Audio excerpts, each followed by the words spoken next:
¿Qué tan podrido puede estar un sistema que dice amar al fútbol, pero que muchas veces parece ir en contra de él? Porque una cosa es perder una final, una cosa es que te eliminen con un gol polémico, y otra muy distinta, es cuando el problema no está en la cancha, sino en las oficinas, en los escritorios, en los acuerdos que nadie ve, pero que terminan afectando a jugadores, clubes, aficiones y hasta el futuro de todo un país futbolero. El fútbol mexicano ha dado momentos inolvidables. Títulos, figuras históricas, estadios llenos, clásicos intensos y generaciones enteras que crecieron amando este deporte. Pero también ha estado marcado por escándalos, decisiones oscuras y polémicas que dejaron heridas profundas. Hoy vamos a hablar de 3 de las más grandes. 3 casos que, por distintas razones, cambiaron la historia del fútbol mexicano. Uno le costó a México un mundial, otro exhibió cómo se movían los intereses de poder dentro de la liga, y el último sigue siendo, hasta hoy, una de las decisiones más criticadas por aficionados, analistas y gente del medio. Y antes de empezar, una aclaración, esta lista no pretende ser una verdad absoluta.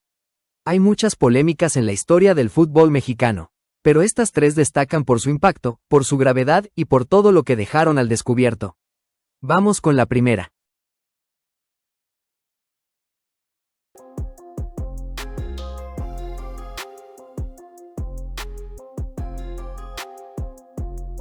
Los cachirules, el escándalo que dejó a México sin mundial. Si hay una polémica que todavía persigue al fútbol mexicano como una sombra histórica, esa es la de los cachirules.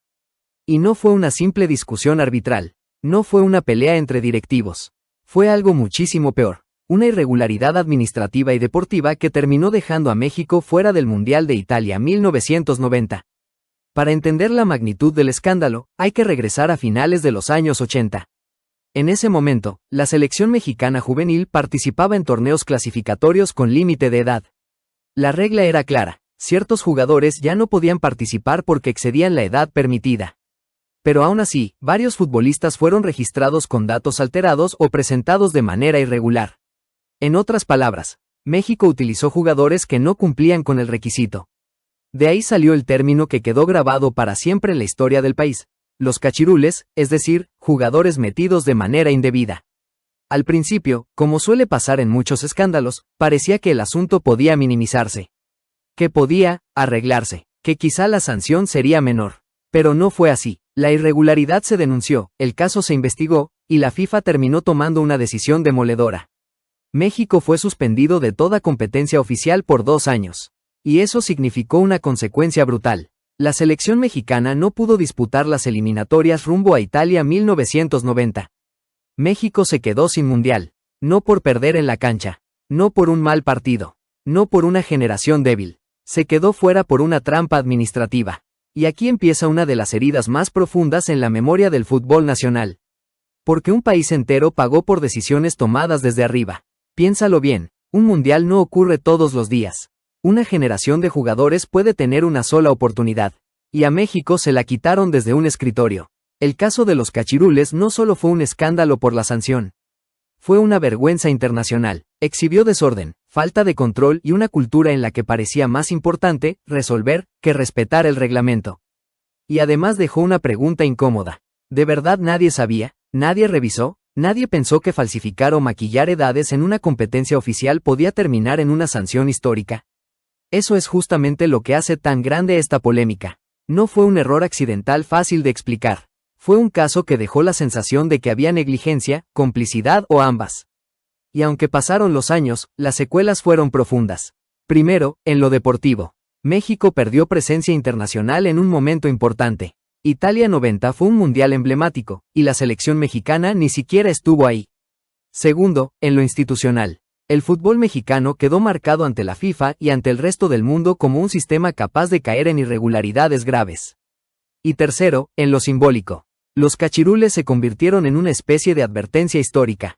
Cada vez que se habla de desorganización, de trampas administrativas o de crisis en selecciones menores, ese fantasma regresa. Lo más duro de todo es que la afición no tuvo culpa. Los jugadores que soñaban con ese proceso tampoco. Pero cuando una estructura falla, el golpe nunca lo reciben solo los directivos. Lo recibe todo el fútbol. Con el tiempo, el caso se volvió una referencia obligada para entender cómo una mala gestión puede tener consecuencias gigantescas. No fue solamente un escándalo juvenil, fue un punto de quiebre. Y en un país donde el fútbol muchas veces se vive como identidad nacional, quedarse sin mundial por una trampa de escritorio fue algo prácticamente imperdonable. Por eso, para muchos, esta sigue siendo la polémica fundacional del desastre administrativo en el fútbol mexicano. La que abrió los ojos sobre algo muy incómodo. Que no siempre el peor rival está enfrente. A veces está adentro. Pero aunque los cachirules fueron un golpe histórico, con el paso de los años apareció otra polémica distinta. Menos explosiva a primera vista, pero quizá todavía más inquietante. Porque ya no se trataba solo de romper reglas. Se trataba de controlar carreras, de limitar libertades y de demostrar quién tenía el poder real en el fútbol mexicano. El Pacto de Caballeros, el sistema que controlaba a los jugadores. Durante muchos años, el fútbol mexicano convivió con una práctica que se decía en voz baja, se negaba públicamente, pero que muchísimos dentro del medio conocían. El famoso Pacto de Caballeros. Su nombre suena elegante, hasta inofensivo, pero en el fondo, lo que describía era una dinámica profundamente cuestionable. En términos simples, el Pacto de Caballeros era una especie de acuerdo no escrito entre clubes para controlar el destino de los jugadores, incluso cuando estos, en teoría, ya habían terminado su contrato. Aunque un futbolista quedara libre, muchas veces no podía negociar libremente su siguiente equipo como debería ocurrir en un mercado sano. ¿Por qué? Porque su club anterior seguía teniendo una especie de derecho informal sobre él, o porque entre directivos se ponían de acuerdo para condicionar su movimiento. Dicho más claro, el jugador no siempre era dueño de su futuro. Y eso, en cualquier industria, ya sería grave. Pero en el deporte profesional, donde la carrera es corta y cada año cuenta, es todavía peor. Durante años, muchos futbolistas evitaron hablar del tema abiertamente. No porque no existiera, sino porque denunciarlo podía significar cerrarte puertas. Ese es precisamente uno de los elementos más oscuros de esta polémica. Que operaba bajo una lógica de poder. No necesariamente necesitabas un documento firmado. No hacía falta que alguien lo reconociera en una conferencia. Bastaba con que todos entendieran cómo funcionaba el sistema. Si un jugador quería cambiar de equipo, salir al extranjero, o simplemente negociar mejores condiciones, muchas veces no dependía solo de su rendimiento o de su contrato. Dependía de lo que los clubes estuvieran dispuestos a permitir. Y eso convirtió al futbolista, en más de un caso, en una especie de rehén del sistema. En lugar de un mercado laboral transparente, parecía existir una red de favores, acuerdos y restricciones informales. Un mecanismo donde la voluntad del jugador quedaba por debajo del poder de los directivos. Con el tiempo, varias voces empezaron a exponer el problema con mayor claridad. Exjugadores, periodistas y analistas señalaron que esta práctica distorsionaba el mercado, frenaba carreras y violaba principios básicos de libertad laboral. Porque aquí hay que decir algo importante. No se trataba solamente de fútbol. Se trataba de derechos. Un jugador profesional trabaja, y si termina su vínculo contractual, debería poder negociar libremente dónde continuar su carrera. Eso es lo lógico, eso es lo justo, eso es lo normal en una estructura sana. Pero en el fútbol mexicano, durante mucho tiempo, eso estuvo lejos de ser normal. Y aquí viene la parte más fuerte. Muchos aficionados ni siquiera entendían completamente cómo operaba, porque no era un escándalo de una sola noche. No era una pelea viral, ni una expulsión polémica, ni un partido amañado visible para todos. Era más silencioso, más estructural, más peligroso. El problema del Pacto de Caballeros era precisamente ese, que convertía una práctica injusta en algo normalizado. Y cuando una injusticia se normaliza, se vuelve todavía más difícil de combatir. Durante años, el fútbol mexicano cargó con esa crítica. La imagen de la liga como una competencia poderosa económicamente convivía con la percepción de que, en el fondo, seguía operando con reglas opacas y relaciones de poder poco transparentes. Algunos defensores del sistema argumentaban que los clubes debían proteger sus inversiones. Que formar jugadores costaba dinero. Que era necesario cierto control para que el mercado no se volviera caótico. Pero esa defensa nunca terminó de justificar lo esencial. Si un jugador ya cumplió su contrato, ¿por qué no podría decidir libremente su siguiente paso? Y ahí está la raíz de la polémica. No en la retórica, sino en el fondo moral del asunto. La presión pública fue creciendo con el tiempo. Y poco a poco el tema dejó de ser un secreto a voces para convertirse en una denuncia abierta. La crítica ya no venía solo de columnas deportivas. Empezó a verse como una práctica incompatible con un fútbol que presume modernidad, profesionalismo y crecimiento. Porque no puedes vender una liga como de primer nivel, si al mismo tiempo mantienes mecanismos que parecen sacados de otra época? Y eso es lo que vuelve esta polémica tan grande. No fue un error puntual, no fue una noche negra. Fue un sistema entero funcionando durante años de una manera que perjudicaba directamente a quienes hacen posible el espectáculo, los futbolistas. Por eso, para muchos, el Pacto de Caballeros no solo fue una polémica. Fue una radiografía del verdadero poder dentro del fútbol mexicano. ¿Quién manda? ¿Quién decide? ¿Y quién termina pagando las consecuencias? Pero todavía falta una más. Y esta, a diferencia de las anteriores, no solo tocó a una selección o a ciertos jugadores. Golpeó la estructura competitiva del fútbol mexicano completo. Porque cuando se eliminó el ascenso y el descenso, muchísimos sintieron que se rompía una de las bases más sagradas del deporte.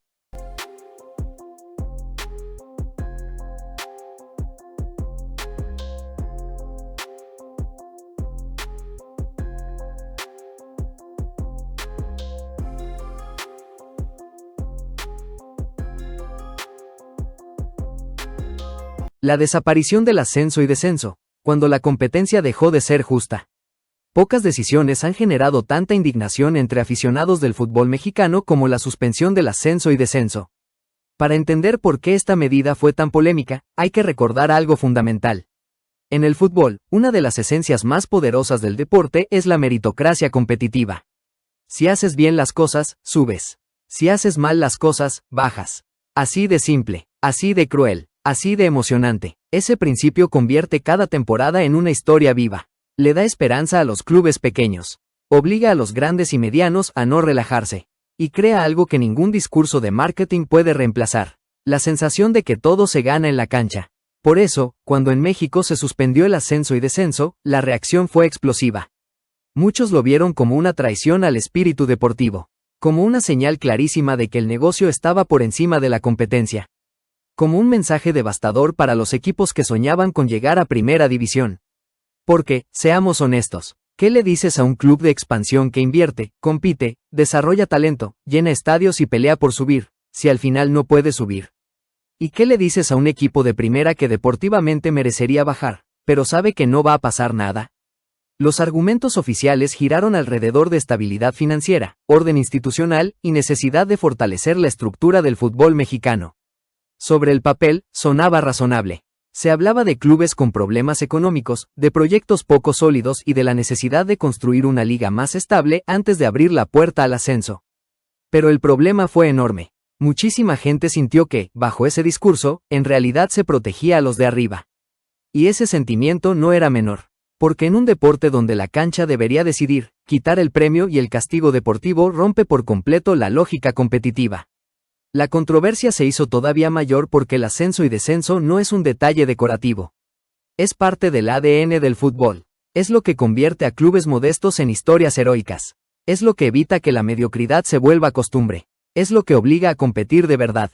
Sin eso, el sistema pierde tensión, pierde riesgo, pierde justicia. Y el golpe no solo fue deportivo, también fue emocional y económico. Para muchos clubes de categorías inferiores, la posibilidad de ascender no es solo una meta simbólica. Es una razón de existir. Es el motor que mueve inversión, planeación, cantera, afición y proyecto. Cuando esa puerta se cierra, una parte del sentido competitivo también se apaga. Y del otro lado ocurre algo igual de delicado. Si no existe el descenso, algunos equipos de primera pueden vivir con mucho menos presión estructural. Claro, la afición siempre exige resultados. Pero no es lo mismo jugar con la amenaza real de perder la categoría que sin ella. Eso fue justamente lo que indignó a tantos. Parecía que el fracaso ya no se castigaba como antes. Y si el fracaso no se castiga, el sistema empieza a premiar la comodidad. La suspensión del ascenso y descenso se convirtió muy rápido en un símbolo de todo lo que muchos aficionados reprochan al fútbol mexicano moderno. Exceso de control desde la cúpula, decisiones tomadas con lógica empresarial por encima de la deportiva, y una desconexión creciente entre lo que conviene al sistema y lo que exige la esencia del fútbol. Además, abrió otra discusión de fondo. ¿Puede un torneo llamarse plenamente competitivo si no todos los participantes tienen acceso real al máximo premio deportivo? Porque una cosa es competir por un trofeo, y otra muy distinta es competir por el derecho de crecer dentro del sistema. Si ese derecho desaparece, el ecosistema entero se vuelve más cerrado. La crítica no vino solo de aficionados románticos. También apareció desde el análisis serio del desarrollo futbolístico. Sin ascenso y descenso, se reduce el incentivo para construir proyectos sólidos en categorías inferiores. Se frena la ambición institucional de muchos clubes. Y se manda un mensaje peligroso, que en el fútbol mexicano no siempre basta con ganar en la cancha. Eso, por supuesto, conecta con una sensación más amplia que acompaña varias de las grandes polémicas del balompié nacional. La idea de que las decisiones más trascendentes no siempre responden al mérito deportivo. Y quizá por eso esta polémica pegó tan fuerte, porque no fue solo una regla, fue una declaración de principios. O peor, una declaración de prioridades. Primero la estabilidad del sistema, primero el control, primero el negocio, y después, ya veremos qué pasa con la justicia deportiva. Por supuesto, quienes defendieron la medida insistieron en que era una pausa necesaria. Una forma de evitar que clubes sin estructura suficiente llegaran a primera. Una oportunidad para ordenar finanzas y profesionalizar procesos. Pero incluso si uno aceptara parte de ese argumento, la crítica principal sigue en pie. El remedio fue tan drástico, que para muchos terminó siendo peor que la enfermedad. Porque en vez de corregir defectos sin tocar la esencia, se optó por congelar uno de los mecanismos más importantes del fútbol. Y eso no se olvida fácil. Hasta hoy, cada vez que se discute el nivel de competencia, el crecimiento de los clubes o el futuro del fútbol mexicano, esta decisión aparece como una herida abierta. No solo por lo que cambió, sino por lo que simboliza, que en el fútbol mexicano, demasiadas veces, el destino del juego parece decidirse lejos del juego.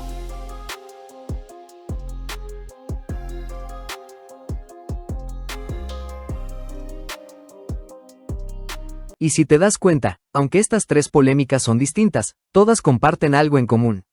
Los cachirules nos mostraron lo que pasa cuando la negligencia o la trampa institucional terminan reventando en la cara de todo un país. El pacto de caballeros exhibió cómo el poder puede imponerse sobre la libertad de los jugadores. Y la desaparición del ascenso y descenso dejó claro que, muchas veces, la estructura puede protegerse a sí misma por encima de la lógica deportiva. En las tres hay un patrón. Y ese patrón es preocupante. No se trata solo de errores. Se trata de una relación conflictiva entre fútbol, poder y decisiones de escritorio. Porque el gran problema del fútbol mexicano no siempre ha sido la falta de talento. México ha tenido jugadores, afición, infraestructura, dinero, mercado y pasión de sobra. El problema muchas veces ha sido otro. ¿Qué se hace con todo eso, y quién toma las decisiones? Tal vez por eso estas polémicas siguen tan vivas. Porque no pertenecen solo al pasado. Son heridas históricas, sí, pero también espejos del presente. Cada vez que aparece una decisión opaca, cada vez que una reforma parece beneficiar a unos cuantos, cada vez que la afición siente que la cancha ya no manda, estas historias regresan. Y regresan porque el fútbol no se defiende solo con discursos. Se defiende con reglas claras, con transparencia, con competencia real y con respeto a quienes lo juegan y a quienes lo sostienen desde la tribuna. El fútbol mexicano necesita resultados, claro. Pero antes que eso, necesita credibilidad. Porque sin credibilidad, todo se empieza a vaciar. Los torneos, los proyectos, los discursos, y poco a poco también la ilusión. Y cuando se pierde la ilusión, se pierde lo más importante de este deporte. Ahora te toca a ti. ¿Cuál crees que es la mayor polémica en la historia del fútbol mexicano? ¿Coincides con estas tres? ¿Meterías otra en la lista? Te leo en los comentarios. Si te gustó este video, dale like, suscríbete y activa la campana porque aquí vamos a seguir hablando de fútbol mexicano, pero sin vender humo y sin miedo a tocar los temas incómodos.